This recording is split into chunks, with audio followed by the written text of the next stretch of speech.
Yes sir, ठीक है sir, screen भी नज़र आ रही है, आपकी आवाज़ भी आ रही है। अच्छा, अगर सारी बातें जो हैं वो इन ऑर्डर हैं, आप स्क्रीन भी देख पा रहे हैं, आप मुझे सुन भी पा रहे हैं। देखिए, लास्ट क्लास में मैंने मैक्सिमम के कुछ टॉपिक्स जो है वो कवर किए और आज हमने आखिरी क्वेश्चन जो ड्राइव की वो थी बीना कॉज़ अल्फा।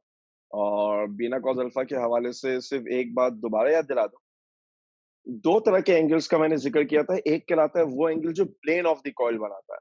तो जब आप बीना कॉस अल्फा की बात करते हैं तो ये इक्वेशन उस वक्त है जब आप प्लेन ऑफ द कॉइल की बात कर रहे हैं। और अगर plane of the coil field के पैरेलल होगा तो जो टॉर्क या जो मोमेंट ऑफ कपल जनरेट होगा वो मैक्सिमम होगा। अगर यही प्लेन ऑफ कॉइल परपेंडिकुलर बन जाएगा, जो मोमेंट ऑफ कपल आपके पास है वो क्या बन जाएगा, जीरो बन जाएगा। और हमने उसूल क्या बनाया, हमने उसूल ये बनाया कि a current carrying coil suspended in a magnetic field rotates। अगर आप एक करंट कैरिंग कॉइल को एक मैग्नेटिक फील्ड में लाके रखेंगे तो वो कॉइल जो है वो रोटेट करेगा। और इस उसूल या इस प्रिंसिपल की बुनियाद पर हमने हमने एक एक डिवाइस बनाई, जिस जिस डिवाइस को हम नाम देते थे किसका, मूविंग कॉइल गैल्वानोमीटर का। ठीक है, वो सारी हिस्ट्री शायद आपने पढ़ रखी हो कि लॉर्ड केल्विन ने जो है वो मूविंग कॉइल गैल्वानोमीटर बनाया। उसके बाद डी आर्सन ने जो है वो उसको मॉडिफाई किया और आजकल जो हम फॉर्म पढ़ते हैं वो बेसिकली जो है वो आपके पास क्या कहलाती है, Edward western form of galvanometer है। ठीक।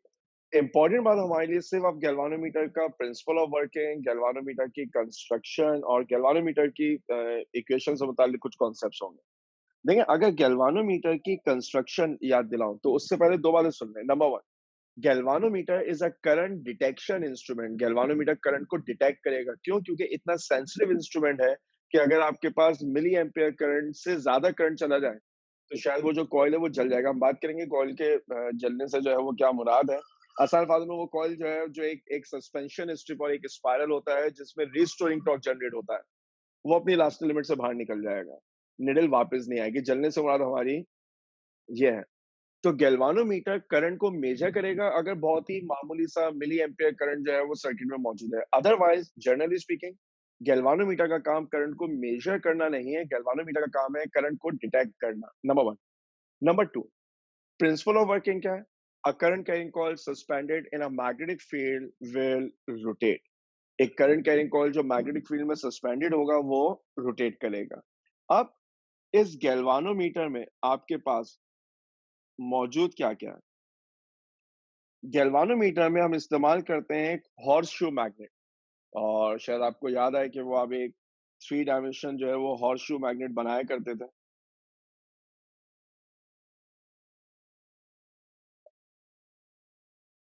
अगर मैं भी थोड़ा सा जो है वो कोशिश करूं कि थ्री डायमेंशनल बन जाए।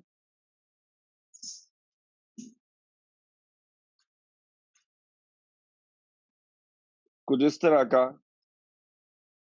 जो वो मैग्नेट हुआ करता था। अच्छा, जो हॉर्स शू मैग्नेट आप कंसिडर करते थे, इस हॉर्स शू मैग्नेट की खास बात क्या थी कि इस हॉर्स शू मैग्नेट के जो पोल्स थे, उन पोल्स को आपने कॉनकेव बनाया। उन पोल्स को आपने जो है वो कॉनकेव बनाया। अब कॉनकेव बनाने से क्या मुराद है? कॉनकेव बनाने से मुराद, क्योंकि आपने चैप्टर 10 जो है वो फर्स्ट ईयर में पढ़ा हुआ है, आपको याद होगा। कॉनकेव सरफेसेस का कैरेक्टरिस्टिक क्या है? वो चीजों को कन्वर्ज करते थे। जब लाइट रे फॉल होती थी प्लेन पे, ऐसे हिट करेगी स्ट्रेट चली जाएगी, लेकिन अगर ये कर्व है तो जो ऊपर हिट करेगी वो इस तरफ जाएगी, जो नीचे हिट करेगी वो इस तरफ जाएगी।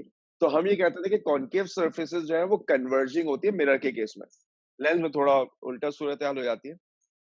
यहाँ पर आपने मैग्नेटिक पोल्स को कॉनकेव बनाया ताकि दो ऑब्जेक्टिव आप अचीव कर लें। एक तो मैग्नेटिक फील्ड रेडियल बन जाए। रेडियल मैग्नेटिक फील्ड से क्या मुराद है?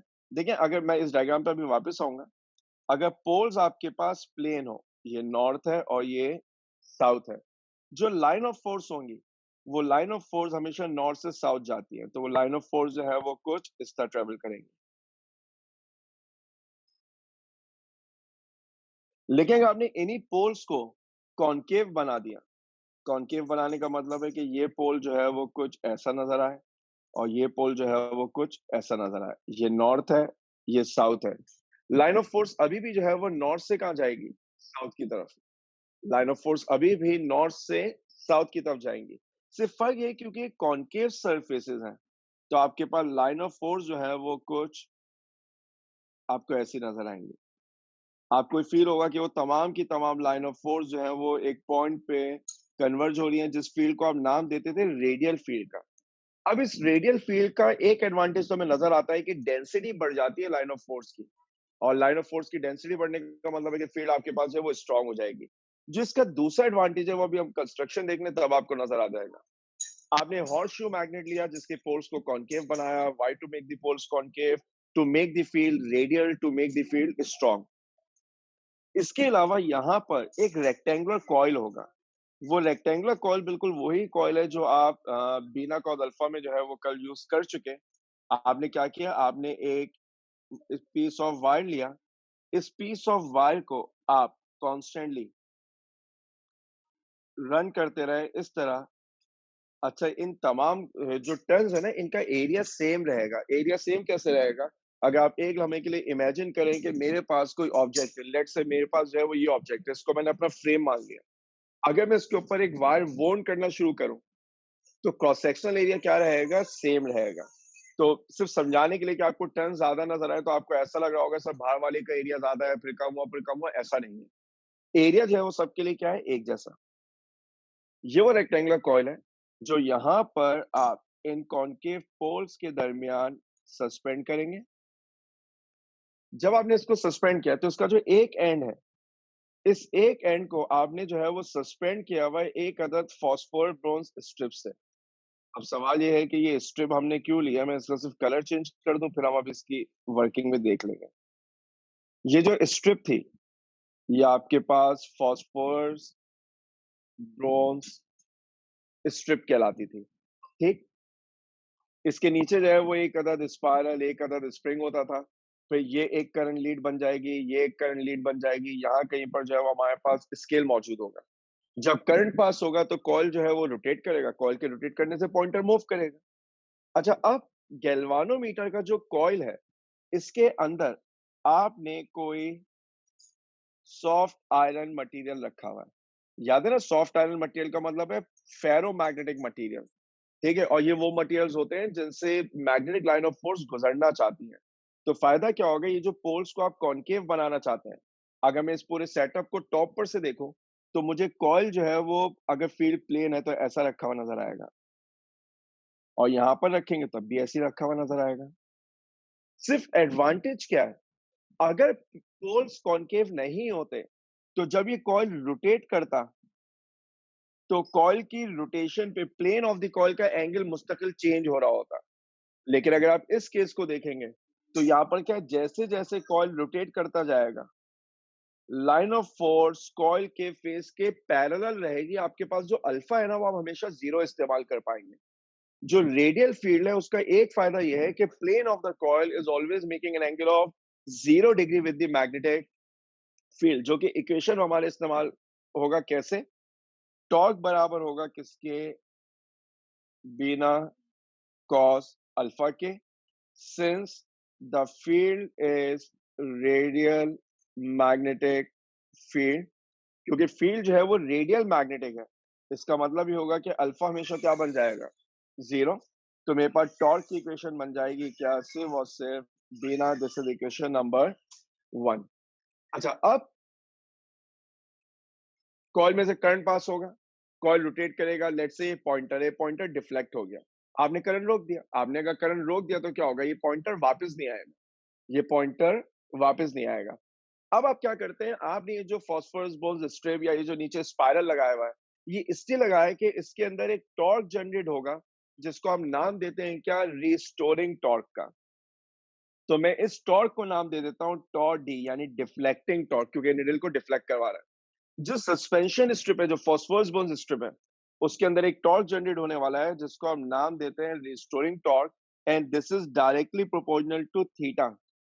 इस थीटा से मुराद डिफ्लेक्शन और पॉइंटर है कि पॉइंटर कितना डिफ्लेक्ट हुआ, कि पॉइंटर जो है वो कितना डिफ्लेक्ट हुआ। प्रोपोर्शनैलिटी को इक्वालिटी में कन्वर्ट करेंगे, एक कांस्टेंट आ जाएगा। आपके पास जो इक्वेशन आएगी वो क्या आएगी? Restoring torque equal C theta, जहां से आप सी की इक्वेशन बनाते थे क्या? Restoring torque per unit deflection. जो सी है, इस सी से हमारी मुराद क्या होती है? Restoring torque per unit deflection. पहली बात, ठीक? अच्छा, अगर यहाँ यहाँ तक की बात जो है वो समझ में आ रही है कि C का मतलब restoring torque per unit deflection है, तो अब होना क्या है? कॉइल में करंट पास होगा, पॉइंटर मूव करेगा। स्पाइरल और वो जो स्ट्रिप है, उसके अंदर रिस्टोरिंग टॉर्क जनरेट होगा। जैसे-जैसे कॉइल मूव करता जा रहा है, रिस्टोरिंग टॉर्क की वैल्यू बढ़ती जा रही है। A point will reach where restoring torque और डिफ्लेक्टिंग टॉर्क एक दूसरे के क्या हो जाते थे? बराबर।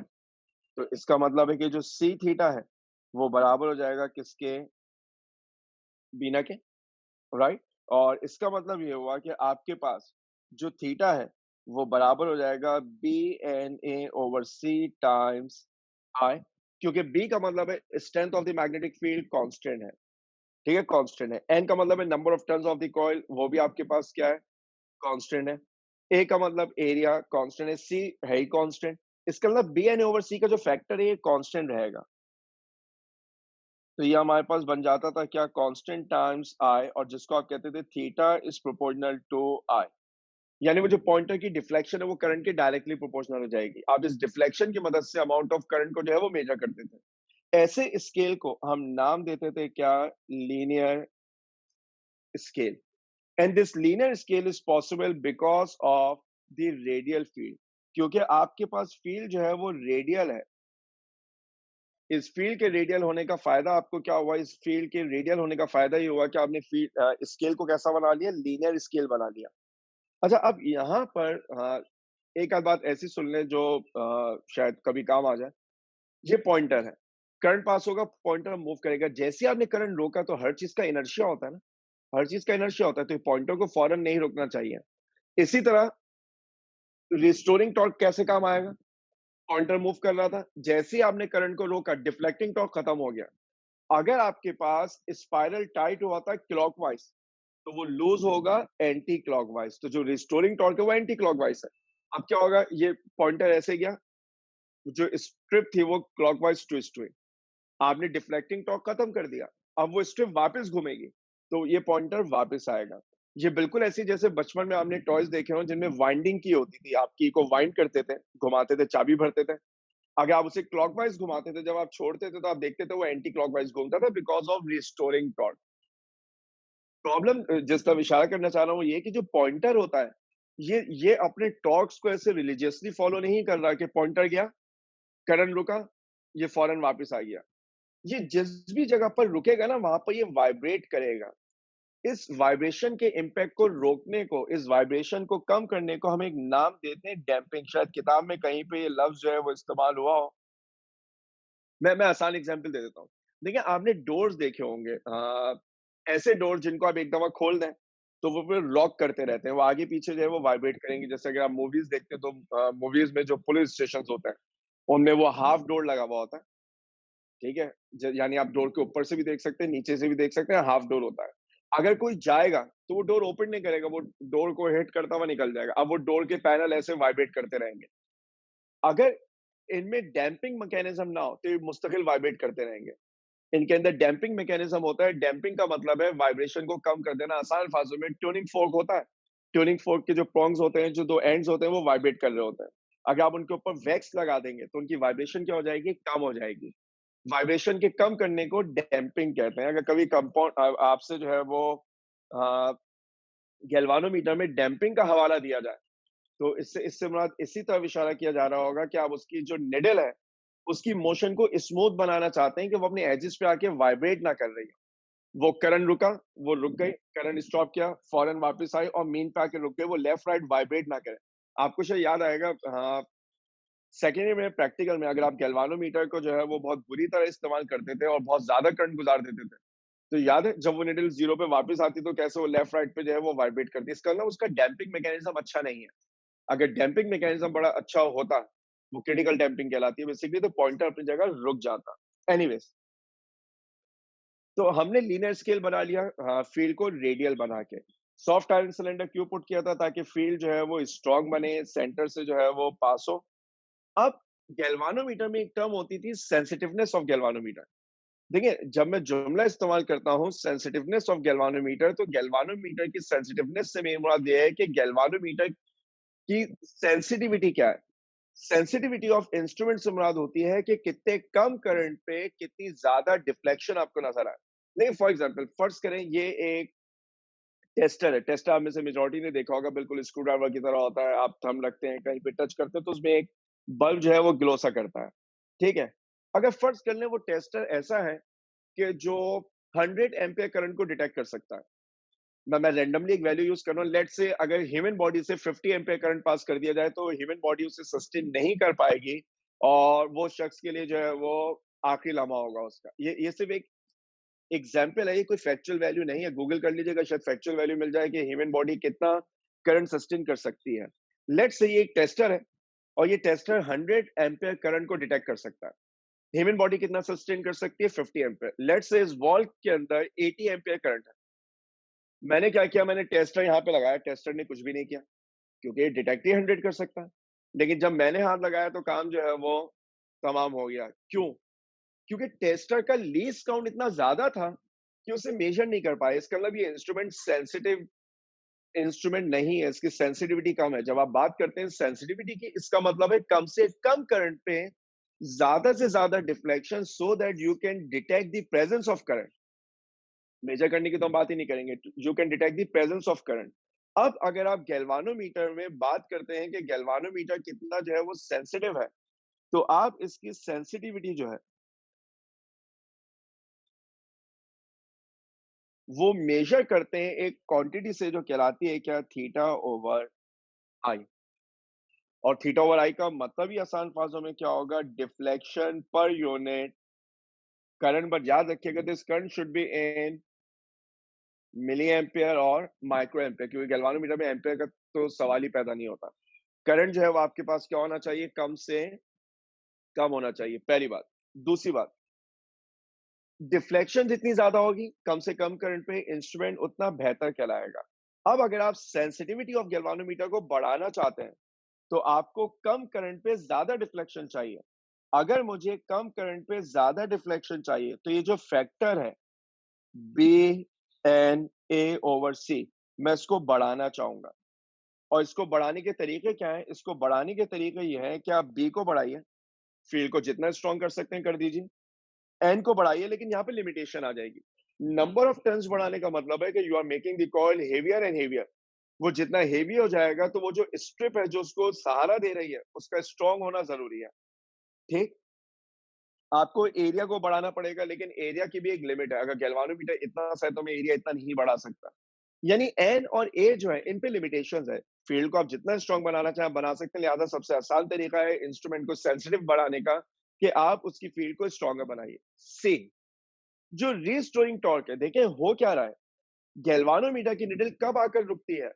जब आपके पास रिस्टोरिंग टॉर्क और डिफ्लेक्टिंग टॉर्क बराबर हो जाते हैं। अब खुद सोचें, अगर रिस्टोरिंग टॉर्क और डिफ्लेक्टिंग टॉर्क फौरन बराबर बन गए तो निडल इतना सा मूव करेगी, रुक जाएगी।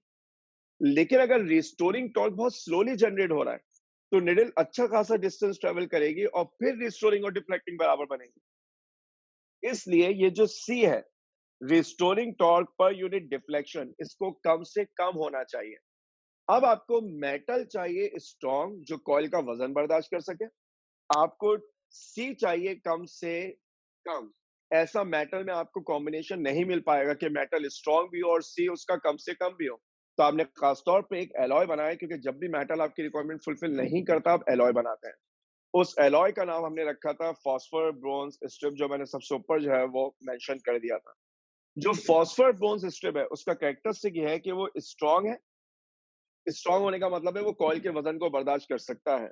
लेकिन उसके लिए जो सी है, उसके लिए जो restoring torque per unit deflection है वो बहुत कम है। नतीजा क्या निकलता है, कॉइल बहुत ज्यादा मूव कर सकता है, क्योंकि कॉइल उस वक्त तक मूव करता है जब तक दोनों टॉर्क बराबर नहीं हो जाते।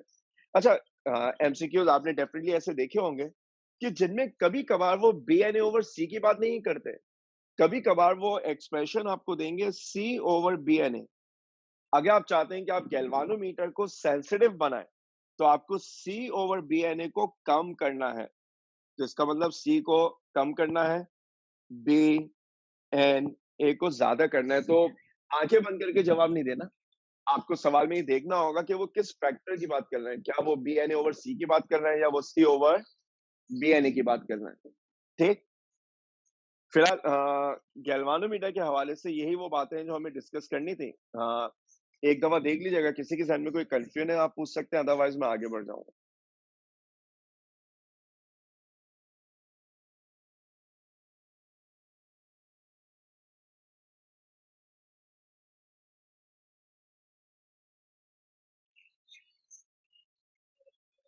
ओके, अगर आप अस्सलाम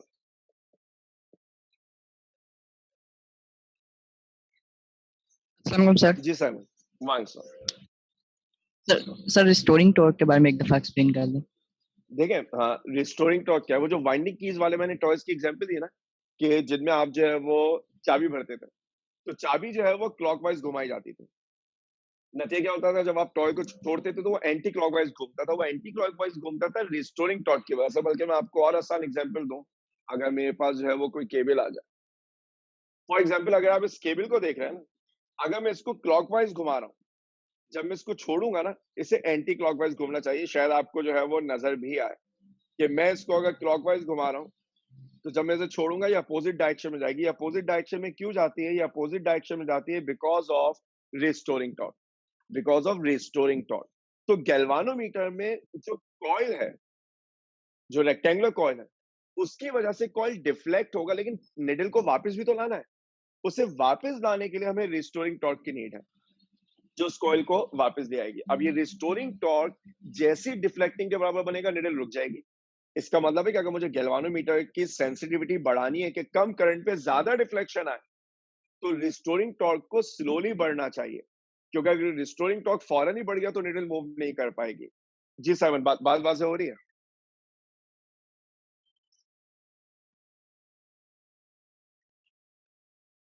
साइमन, क्योंकि सवाल आपने किया था तो मैं आपसे ही पूछ रहा हूँ कि बात आपको समझ में आ गई है?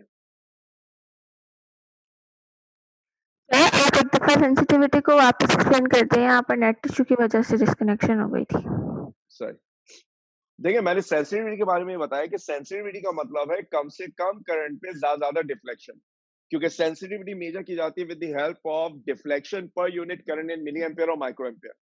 अगर आपने सेंसिटिविटी बढ़ानी है, तो इस सेंसिटिविटी को बढ़ाने के लिए आपको बी एन ए ओवर सी वाला फैक्टर बढ़ाना है, जिसके लिए आपको बी बढ़ाना है, एन बढ़ाना है, ए बढ़ाना है। मैंने ये कहा कि एन नंबर ऑफ टर्न्स है, ए एरिया, इनको बढ़ाने पे लिमिटेशन है। मैं इनको जितना चाहूं नहीं बढ़ा सकता, क्योंकि एन बढ़ाने का मतलब है कॉइल हेवी हो जाएगा। एरिया बढ़ाने का मतलब है छोटे गैल्वानोमीटर में फिट नहीं होगा। तो आप स्ट्रेंथ पे बेसिकली डिपेंड करते हैं, आप स्ट्रेंथ को जितना बढ़ाना चाहें बढ़ा दें। दूसरा मैंने कहा कि अगर आप चाहते हैं कम करंट पे ज्यादा डिफ्लेक्शन आए, तो रिस्टोरिंग टॉर्क को कम होना चाहिए, क्योंकि अगर रिस्टोरिंग टॉर्क ज्यादा हुआ तो वो दोनों टॉर्क तो फौरन बराबर बन जाएंगे, निडल ज्यादा मूव नहीं करेगी। लिहाजा सी की वैल्यू को कम से कम होना चाहिए। देखिए, अब गैल्वानोमीटर से तो आप करंट को सिर्फ डिटेक्ट करेंगे। अगर मैं एक ऐसा इंस्ट्रूमेंट बनाना चाहूँ जिससे आप गैल्वानोमीटर को जो है वो डिटेक्ट ना करें, जिससे आप इनफैक्ट जिससे आप करंट को डिटेक्ट ना करें, आप करंट को मेजर करना चाहते हैं। अगर आज आप करंट को मेजर करना चाहते हैं, तो जो इंस्ट्रूमेंट आपने बनाया, उस इंस्ट्रूमेंट को हमने नाम दिया किसका? एमीटर का। और एमीटर बनाया आपने कैसे? आपने कहा कि ये हमारे पास गैल्वानोमीटर है। अब ये जो कुछ ऊपर बना हुआ है, इसको सर्किट में इस सिंबल से आप शो करते हैं। आप सर्किल बनाएँगे, उस सर्किल के अंदर जो है वो गैल्वानोमीटर का जी बना दिया जाएगा। और ये गैल्वानोमीटर के वो 2 टर्मिनल्स, एक इनपुट और एक आउटपुट। अच्छा, अब आप मेजर करना चाहते हैं करंट को। गैल्वानोमीटर की लिमिटेशन है, गैल्वानोमीटर एक सर्टेन अमाउंट ऑफ करंट को अपने में से गुजरने दे सकता है, जो कि मिली एम्पियर्स में होता है। ज्यादा करंट होगा तो कॉइल जो है वो, जो सस्पेंशन स्ट्रिप है, जो स्पाइरल है, वो अपनी इलास्टिक लिमिट से बाहर चला जाएगा। आप कहेंगे गैल्वानोमीटर जल गया। प्रैक्टिकल में होता था, निडल जो है वो जाती थी और फिर वापस नहीं आई। क्यों वापस नहीं आई? क्योंकि आपने इतना ज्यादा करंट पास करवा दिया कि वो अपनी रिस्टोरिंग टॉर्क से ही बाहर निकल गया। उसके अंदर परमानेंट डिफॉर्मेशन जनरेट हो गया। अगर वो हुक्स लॉ थोड़ा सा जहन में जो आप मैट्रिक में पढ़ते हैं, कि जब आप इलास्टिक मटेरियल को डिफॉर्म करते हैं, तो रिमूवल ऑफ फोर्स पर, रिमूवल ऑफ एजेंट पे बॉडी अपने एक्चुअल साइज और शेप को रिगेन कर लेती है। ये इलास्टिक मटेरियल है। लेकिन हर इलास्टिक मटेरियल की लिमिट होती थी, जो इलास्टिक लिमिट कहलाती थी। अगर आपने डिफॉर्मेशन उस लिमिट के अक्रॉस जाके कर दी, बाहर जाके कर दी, तो जो चेंज है वो परमानेंट हो जाएगा, फिर मटेरियल जो है वो इलास्टिक नहीं प्लास्टिक बन जाएगा। आप ये चाहते हैं कि गैल्वानोमीटर से ज्यादा करंट मेजर करें। अब प्रॉब्लम ये है कि गैल्वानोमीटर तो सिर्फ अपने अंदर से करंट आईजी गुजरने दे सकता है। आईजी वो करंट है जो गैल्वानोमीटर से गुजारना आप अफोर्ड कर सकते हैं। आई वो करंट है जो मैं मेजर करना चाहता हूं। ये आई जो है वो मेरे पास एम्पियर्स में होगा, और जो आईजी मेरे पास है, ये आईजी मेरे पास जो है वो मिली एम्पियर्स में होगा। अब अगर मैं इसको ऐसे ही छोड़ दूं, तो ये तो पूरा आई जो ब्लू कलर से बना हुआ, ये तो पूरा रेड बन जाएगा, गैल्वानोमीटर से जाएगा, गैल्वानोमीटर ने जल जाना है। आप चाहते हैं कि गैल्वानोमीटर से सिर्फ उतना करंट पास हो जितना गैल्वानोमीटर का कॉइल सस्टेन कर सकता है। तो आपने क्या किया, आपको करंट को डिवाइड करना था, और करंट को डिवाइड करने के लिए हम कौन सा कॉम्बिनेशन इस्तेमाल करते हैं, पैरेलल कॉम्बिनेशन। आपने क्या किया, आपने गैल्वानोमीटर के साथ पैरेलल में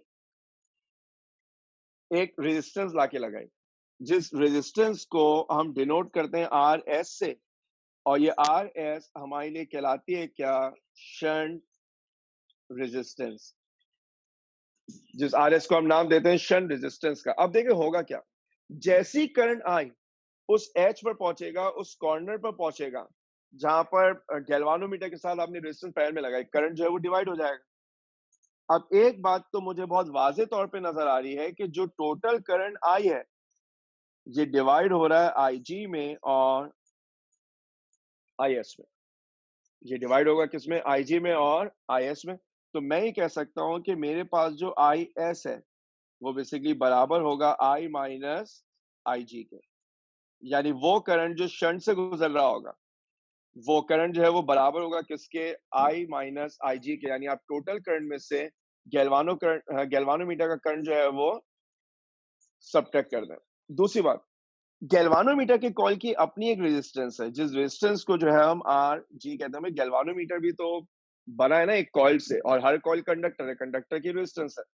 तो गैल्वानोमीटर की अपनी एक रेजिस्टेंस है जो आरजी कहलाती है, जिसको मैं नाम दे देता हूं किसका, रेजिस्टेंस ऑफ गैल्वानोमीटर का। ठीक है, मैंने इसको नाम दे दिया रेजिस्टेंस ऑफ गैल्वानोमीटर का। ठीक, अच्छा, क्योंकि आरजी और आरएस पैरेलल में कनेक्टेड है, अगर दोनों पैरेलल में कनेक्टेड हैं, आपने यहां पर मेंशन किया since R G and R S in इन पैरेलल, क्योंकि पैरेलल में है तो V G should be equal to V S. अगर मैं वी जी निकालना चाहूं तो कैसे निकालेंगे, I G R G Ohm's law. V S कैसे निकालेंगे, आई एस आर एस। तो मेरे पास आर एस का फॉर्मूला क्या बन जाएगा, I G R G over I S.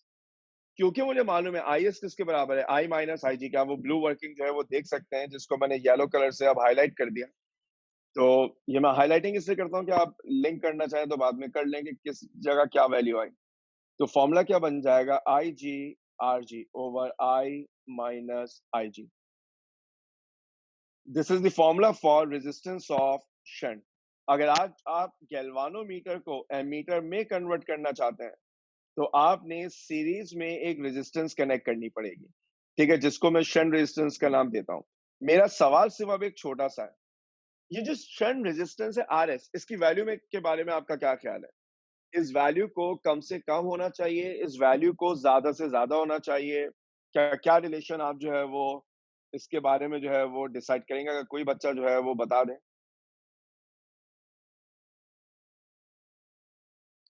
Ji Hasan. Sir कम से कम वैल्यू होना चाहिए ताकि मैक्सिमम करंट वहां से गुजरे।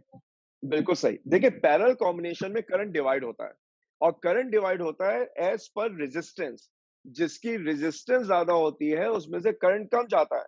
अगर आपने कॉम्बिनेशन ऐसा रहता है कि मैं कुछ पॉसिबिलिटीज लिखता हूं, R G equal are S, तो इसका मतलब ही होगा आई जी इक्वल आई एस, जिसका मतलब होगा आई डिवाइड बाय 2। अगर रेजिस्टेंसेस इक्वल हैं तो करंट इक्वली डिवाइड हो जाएगा। तो जो आई जी है वो आई एस के बराबर होगा, और वो किसके बराबर होगा, टोटल करंट डिवाइड बाय 2। ये सिर्फ इसलिए लिख दिया कि एमसीक्यूज जो सीरीज पैरेलल कॉम्बिनेशन के आते हैं वहां पे इस तरह के रिलेशन आपके लिए बड़े मददगार साबित होता है। अब अगर मैं कहूं कि R G is greater than RS। तो इसका मतलब होगा जो IG है वो लेस देन क्या होगा, RS। इनफैक्ट जो IG होगा वो आपके पास क्या होगा, लेस देन IS होगा। क्यों? क्योंकि RS कम है, ज्यादा करंट उससे पास हो जाएगा। क्योंकि मैं पैरेलल में रेजिस्टेंस लगा इस तरह हूं कि मैं करंट को डिवाइड करूं, तो मुझे कम से कम रेजिस्टेंस इस्तेमाल करनी है। अब उसूल याद कर लें, जितनी कम रेजिस्टेंस इस्तेमाल करेंगे उतना ज्यादा करंट जो है वो कहां से गुजरेगा, शंट से। आपके पास जो रेंज ऑफ एमीटर है, रेंज ऑफ एमीटर से आपके एमीटर कितनी बड़ी वैल्यू को मेजर कर सकता है, वो उतनी ज्यादा होगी। तो shunt should be as low as possible. जो शंट रेजिस्टेंस है उसे हमारे पास जो है वो कम से कम होना चाहिए। ये जो कुछ आपके सामने बना हुआ है, ये सब का सब जो है वो आपके लिए कहलाता था क्या, एमीटर। तो आप करते क्या थे, यूजुअली आप जो है वो एक सर्किल बना दिया करते थे,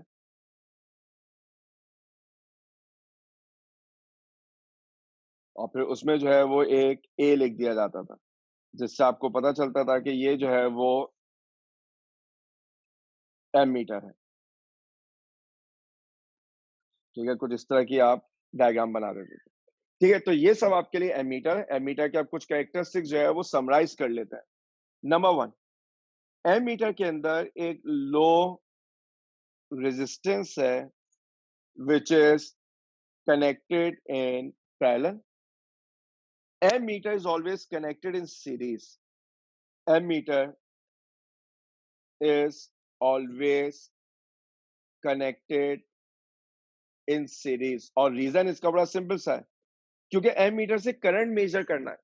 तो जिस भी सर्किट एलिमेंट का करंट आपको चाहिए, आप एमीटर उससे सीरीज में लगाएंगे, क्योंकि एमीटर रेजिस्टेंस का करंट मेजर नहीं करेगा। एमीटर वो करंट मेजर करेगा जो इसमें से गुजरेगा। तो हम पे क्या कहेंगे, क्योंकि दोनों सीरीज में है तो जितना एमीटर से गुजरा उतना ही रेजिस्टेंस से गुजर गया। अच्छा, एक एक लम्हे के लिए सोचें, मेरे पास ये रेजिस्टेंस है, मैंने इससे एमीटर कनेक्ट किया, तो ये आई है। अब जितना करंट यहां से गुजरेगा उतना ही करंट यहां से गुजरेगा। आपको एमीटर जो है वो एक डिफ्लेक्शन दे देगा, लेट से वो डिफ्लेक्शन यहां आ गई। अगर मैं कुछ ऐसा कॉम्बिनेशन बनाऊं कि मेरे पास रेजिस्टेंस हो, मैं इसके साथ पैरेलल में एमीटर कनेक्ट कर दूं, तो अब करंट आई यहां से आएगा।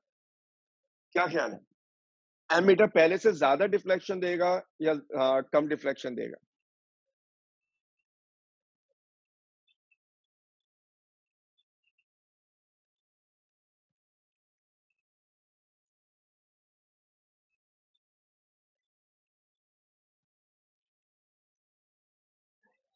जी सर कम कम डिफ्लेक्शन देगा। क्यों? करंट डिवाइड होगा ना यहाँ।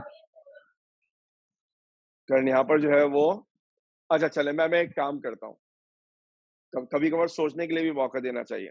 इसको सोच के रखिएगा। ठीक है, मैं चाहता हूँ कि आप लोग थोड़ी सी जो है वो एक्सरसाइज करें कि अगर मैं एक एमीटर को मैंने एक रेजिस्टेंस से सीरीज में लगाया, एमीटर ने मुझे एक वैल्यू दे दी, अगर मैं उसी एमीटर को उस रेजिस्टेंस के साथ पैरेलल में लगा देता, क्या फर्क पड़ता? मैं इसका जवाब आपसे ही लूंगा, लेकिन इसको सोच के रखिएगा। अगली क्लास में आपसे ही मैं ये पूछने वाला हूँ, बिल्कुल ऐसा एक सवाल मैं वोल्ट मीटर में करूंगा, ताकि थोड़ा सा जो है वो क्लास के बाद आप घर में भी जो है वो पढ़ें। एक बात दोबारा जो है वो, क्योंकि मैं शुरू में बहुत इस बात पे जोर देता था, बाद में तो मैंने खैर सिर्फ एक सॉफ्ट रिमाइंडर देना शुरू किया। जो गूगल क्लासरूम के ऊपर पेपर है, बराए मेहरबानी उनको सॉल्व कर लीजिए, वो आपके काम आएंगे। मेरे ख्याल से इलेक्ट्रिसिटी वाला टेस्ट अभी भी मेरे ख्याल से मुश्किल से जो है वो 15-20 बच्चों ने ही जो है वो अटेम्प्ट किया है। उनको अटेम्प्ट करने, सोल्यूशन वहां पे मौजूद है, जैसे अटेम्प्ट कर लेंगे मैं सोल्यूशन आपसे शेयर कर लूंगा। प्रॉब्लम हो आप बिल्कुल पूछ सकते हैं। ठीक है, ये सवाल जो मैं अब दे रहा हूँ, अब आज से ऑनवर्ड रोजाना 2-2 3-3 सवाल आपके लिए छोड़ भी दूंगा, कि आप एटलीस्ट घर में बैठ के, अगर वो गूगल क्लासरूम यूज करना आपको पसंद नहीं है, तो थोड़ा सा घर में कुछ सोचने के लिए मटेरियल आपके पास मौजूद हो। लो रेजिस्टेंस कनेक्ट करेंगे, एमीटर को हमेशा आप कनेक्ट करेंगे कैसे कॉम्बिनेशन में, सीरीज कॉम्बिनेशन में। अच्छा, आपने गैल्वानोमीटर को कन्वर्ट किया एक ऐसे इंस्ट्रूमेंट में जिससे आप करंट मेजर करें, तो आपने उस इंस्ट्रूमेंट को नाम दे दिया एमीटर का। अगर आज आप एक ऐसा इंस्ट्रूमेंट बनाना चाहते हैं जिससे आप पोटेंशियल डिफरेंस मेजर करें, आप वोल्टेज मेजर करें, तो उस इंस्ट्रूमेंट को हम नाम देते हैं किसका? वोल्ट मीटर का। और अगर आप बात करते हैं वोल्ट मीटर की, तो वोल्ट मीटर कैसे बनाया? आपके पास गैल्वानोमीटर है,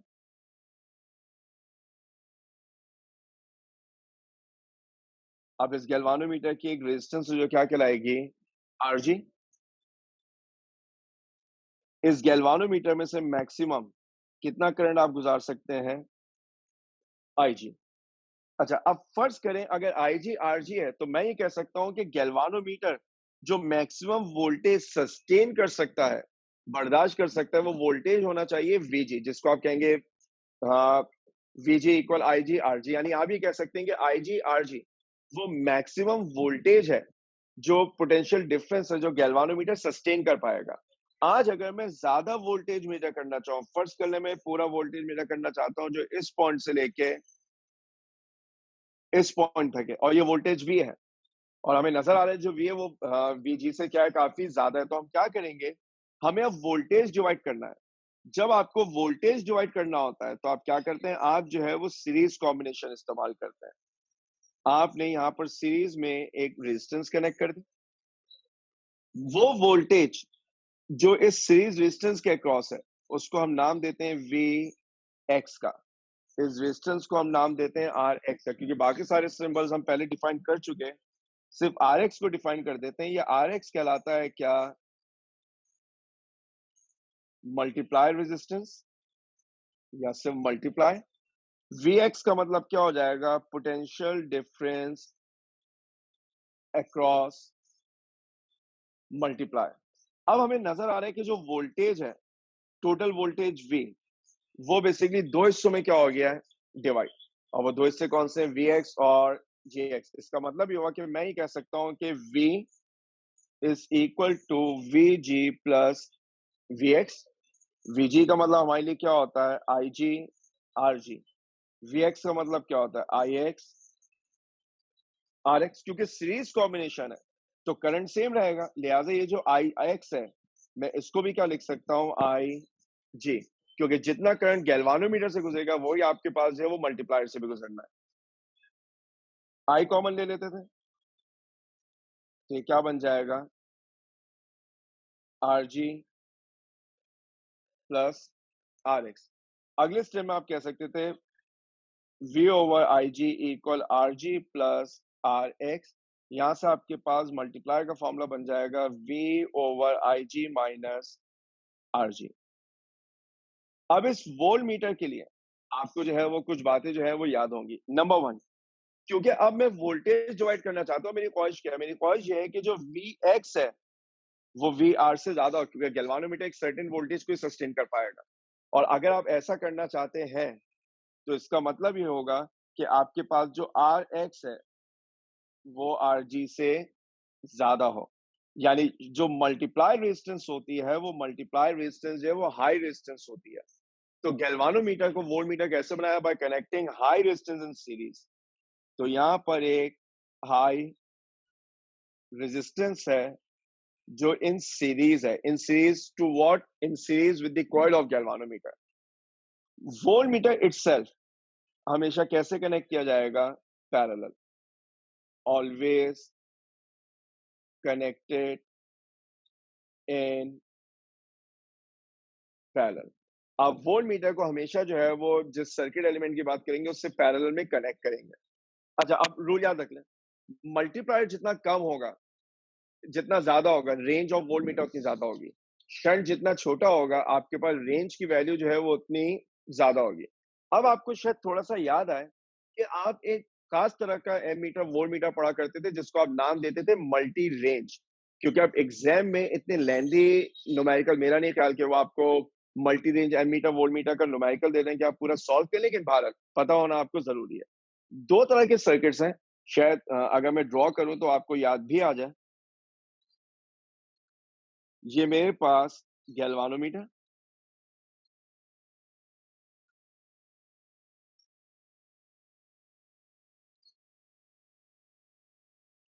आप क्या करते थे? आप इस गैल्वानोमीटर से मल्टीपल रेजिस्टेंसेस कनेक्ट करते थे। कैसे? 1 2 3। ये जो लेफ्ट पे टर्मिनल है, ये वो टर्मिनल है जो हमेशा इस्तेमाल किया जाएगा। आप इसको पॉजिटिव मान लें एक लम्हे के लिए। फिर आप यहाँ पर जो है वो ब्रांचिंग करते थे। कैसे ब्रांचिंग करते थे? आपने कहा कि हमारे पास एक टर्मिनल यहाँ पर, एक टर्मिनल यहाँ पर और एक टर्मिनल यहाँ पर। जिस पे मैंने पॉजिटिव लिखा है वो तो हर हाल में इस्तेमाल होना है, ठीक है? और याद रखिएगा जो इंस्ट्रूमेंट्स होते हैं उनमें पॉजिटिव नेगेटिव उस वक्त अहमियत रखता है जब आपका जीरो सेंटर पे ना हो। अगर जीरो यहाँ पर है तो पोलैरिटी का सही होना इसलिए जरूरी है ताकि निडल सही डायरेक्शन में जाए। लेफ्ट पे जाएगी तो कम स्केल होगा। जैसा आपको याद है गैल्वानोमीटर में इस बात की कोई अहमियत नहीं थी कि प्लस क्या माइनस क्या, क्योंकि जीरो सेंटर में होता था, ठीक। लेकिन अगर आप एमीटर वोल्ट मीटर को याद करें तो जीरो सेंटर में नहीं था, लेफ्ट पे था। तो मुझे राइट पे स्केल ज्यादा मिलता था, तो मुझे कनेक्टर ऐसे लगाने थे कि स्केल राइट का इस्तेमाल किया जा सके। अब ये सर्किट चलेगा कैसे देखें। अगर मैंने सर्किट में कनेक्ट किया तीन रेजिस्टेंसेस को, मैं इन तीनों को अगर लेबल भी कर दूं R1 R2 R3, अगर आप ये वाला टर्मिनल यूज करते हैं,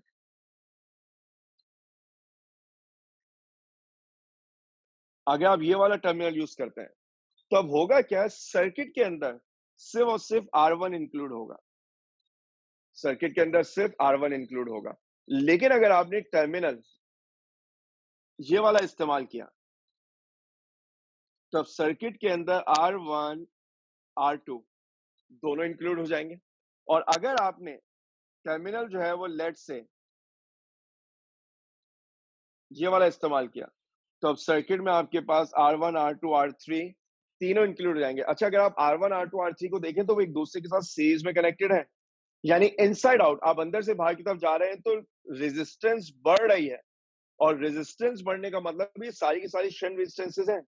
रेजिस्टेंस बढ़ने का मतलब ये होता है कि रेंज कम हो जाएगी। यही वजह है कि जब आप इसकी लेबलिंग को देखेंगे तो यहाँ पर अगर आपको नजर आ रहा है लेट से 10 एम्पियर, तो यहाँ नजर आएगा 5 एम्पियर, यहाँ क्या नजर आएगा 1 एम्पियर।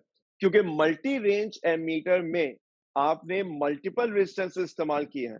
जब शंट रेजिस्टेंस आपके पास कम से कम होगी तो रेंज ज्यादा से ज्यादा होगी, ठीक है। आपके पास रेंज जो है वो ज्यादा से ज्यादा होगी। बिल्कुल इसी तरह अगर मैं पैरेलल में ड्रॉ करूं तो शायद आप कंपैरिजन में याद कर भी लेंगे। वैसे तो मेरा मानना है कि आप सबको ये बातें पहले से याद हैं। यहाँ पर आपके पास गैल्वानोमीटर और आपने क्या किया, आपने इस गैल्वानोमीटर के साथ तीन रेजिस्टेंसेस कनेक्ट की, 1 2 3। This is R1, this is R2, this is R3। ये वाला टर्मिनल जिसको मैं पॉजिटिव मान लेता हूं, ये वो टर्मिनल है जो हर हाल में इस्तेमाल होना है। अब आपके पास एक टर्मिनल यहां पर है, एक टर्मिनल यहां पर है और एक टर्मिनल यहां पर है। अब आप नोट क्या करेंगे, अगर आपने टर्मिनल ये यूज किया तो सिर्फ ये रेजिस्टेंस सर्किट में। अगर आपने टर्मिनल जो है वो ये वाला यूज किया तो दो रेजिस्टेंसेस जो है वो सर्किट में है। अगर आपने टर्मिनल जो है वो ये वाला इस्तेमाल किया तो तीन रेजिस्टेंसेस जो है वो सर्किट में। वन सेकेंड, रेजिस्टेंसेस जो है वो सीरीज में कनेक्टेड है, तो आपको जो है वो नजर आएगा। मल्टीप्लायर का हाई होना जरूरी था। जितना ज्यादा मल्टीप्लायर होता है आपके पास रेंज उतनी ज्यादा होती है। लिहाजा अब अगर मैं यहाँ पर कैलिब्रेशन करूं तो अगर यहाँ पर लिखा हुआ है 1 वोल्ट तो यहाँ लिखा हुआ होगा 5 वोल्ट और यहाँ लिखा हुआ होगा 10 वोल्ट, क्योंकि मल्टीप्लायर हाई है। जितना ज्यादा मल्टीप्लायर होगा रेजिस्टेंस हमारे पास उतनी ही ज्यादा होगी। और शंट का लो होना जरूरी है। जैसे जैसे आप बाहर निकल रहे हैं रेजिस्टेंस बढ़ रही है तो रेंज जो है वो कम होती जा रही है। मैं इन सबके इक्का दुक्का न्यूमेरिकल सॉल्व जरूर कराऊंगा, लेकिन ये बातें जो है वो याद रखने की है कि मल्टी रेंज इंस्ट्रूमेंट से हमारी जो है वो मुराद क्या होती है। फिर आप बात करते हैं जैसे ओम मीटर होता है। ओम मीटर एक ऐसा इंस्ट्रूमेंट है जिससे आप करंट मेजर करते हैं। फिर आपने एक एक इंस्ट्रूमेंट बनाया जिसको हम नाम देते हैं एवोमीटर। मेरा ख्याल है एनटीएस में किसी एक साल ये पूछा भी गया है शायद। ये जो एवोमीटर है ये एम मीटर, वोल्ट मीटर, ओम मीटर तीनों का जो है वो कॉम्बिनेशन है। इसके अंदर वो सिलेक्शन नॉब होगी जिससे आप सेलेक्ट कर लेंगे कि आप कौन सा स्केल जो है वो इस्तेमाल करना चाहते हैं। इस चैप्टर में बस आज की क्लास के लिए बस ये आखिरी बात होगी, क्योंकि कल मैंने शायद ज्यादा टॉपिक करा दिए थे, तो कुछ बच्चों की फरमाइश थी कि सर वो थोड़ा सा जो है वो स्लो कर दें, वरना आज तो मैं मेजरमेंट पूरा कंप्लीट करा देता। लेकिन मैंने आपके जज्बात का जो है वो एहतराम किया और मैंने कोशिश की है कि ये तेज ना लगे एटलीस्ट। देखिए, आपने एक इंस्ट्रूमेंट पढ़ा जिसको हम नाम देते थे व्हीटस्टोन ब्रिज। ठीक है, आपने जो है वो एक इंस्ट्रूमेंट पढ़ा जिसको आप नाम देते थे व्हीटस्टोन ब्रिज। तो आज सिर्फ इसका थोड़ा सा जिक्र करेंगे, अगर कंप्लीट हो गया अच्छी बात है, अदरवाइज अगली क्लास में।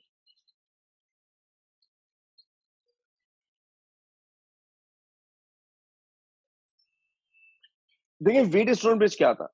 व्हीटस्टोन ब्रिज में आप करते क्या थे? व्हीटस्टोन ब्रिज में आपके पास टोटल 4 रेजिस्टेंसेस थे। ठीक है, व्हीटस्टोन ब्रिज में आपके पास टोटल जो है वो 4 रेजिस्टेंसेस होती थी।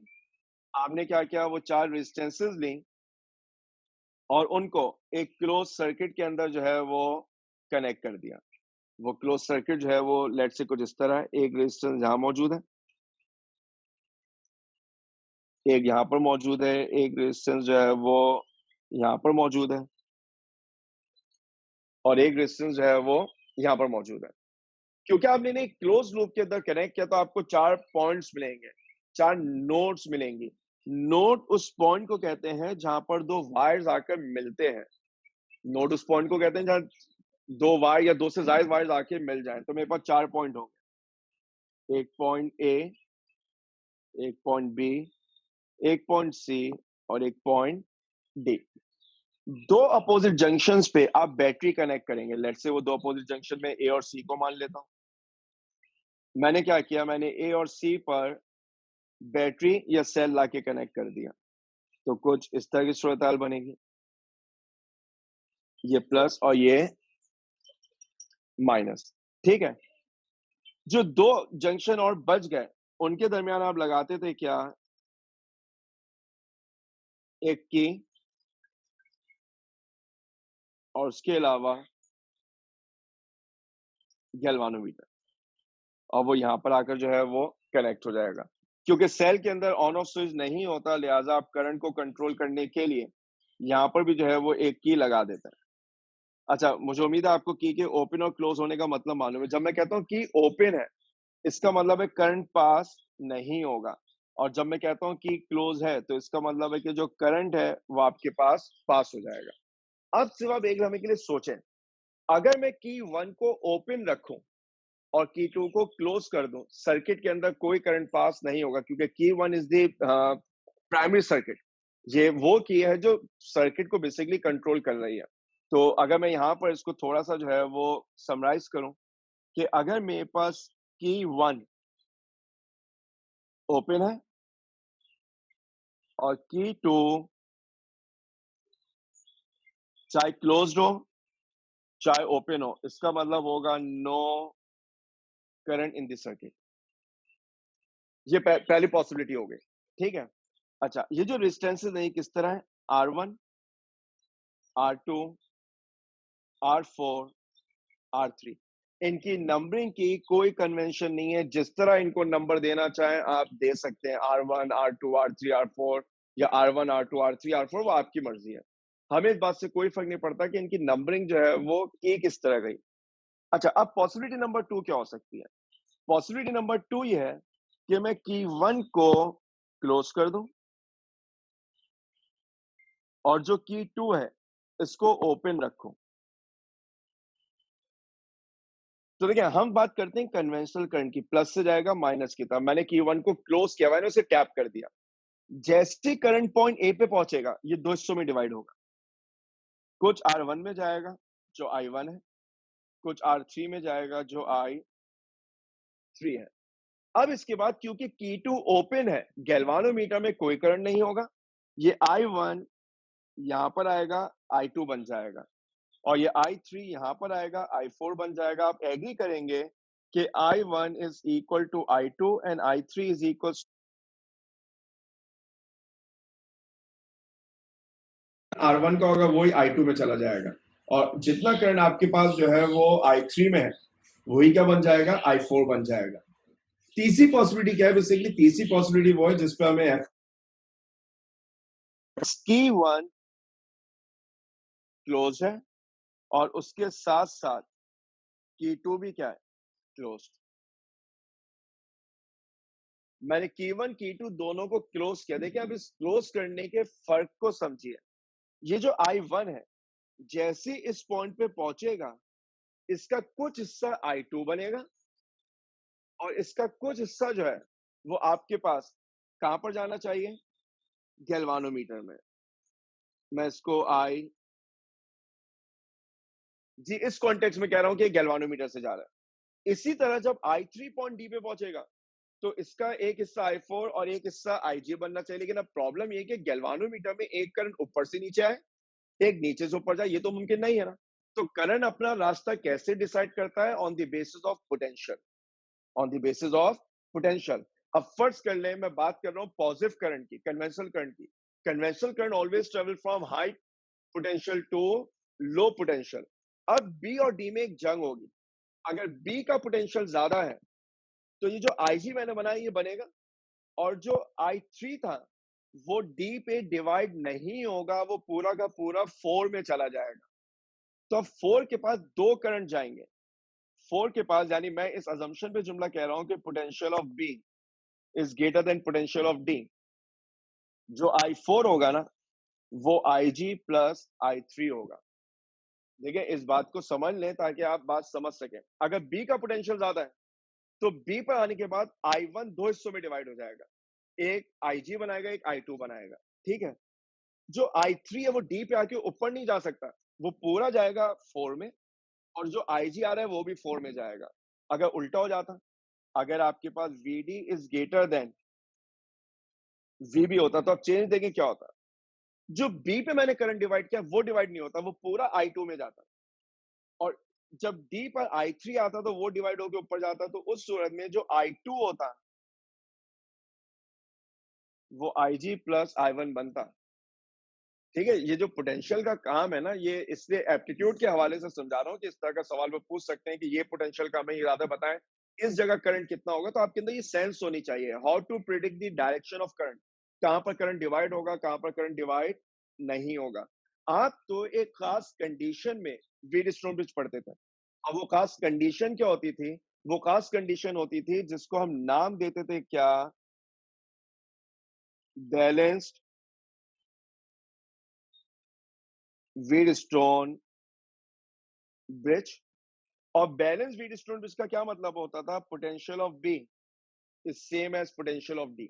अगर बी और डी का पोटेंशियल सेम हो गया तो कोई करंट की डिवीजन नहीं होगी, वही I1 I2 के बराबर होगा, वही I3 I4 के बराबर होगा, जैसा कि ये रेड वाली वर्किंग में हो रहा था। एग्जैक्टली वो केस बन जाएगा।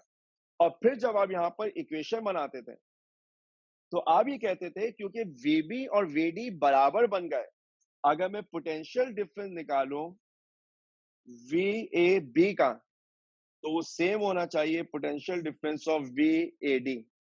क्यों, क्योंकि B और D का पोटेंशियल सेम है, A कॉमन है। इसी तरह अगर मैं पोटेंशियल निकालूं VCB का और VCD का तो ये बराबर होंगे, आप इक्वेशन में देख सकते हैं। क्योंकि B और D का पोटेंशियल सेम है तो VAB का मतलब है V1, VAD का मतलब है V3, ये बन जाएगा V2, ये बन जाएगा V4। आप वोल्टेजेस इक्वेट करके ओम्स लॉ अप्लाई करते थे, जो रिजल्ट आपके पास आता था वो क्या आता था, R1 over R2 equal R3 over R4।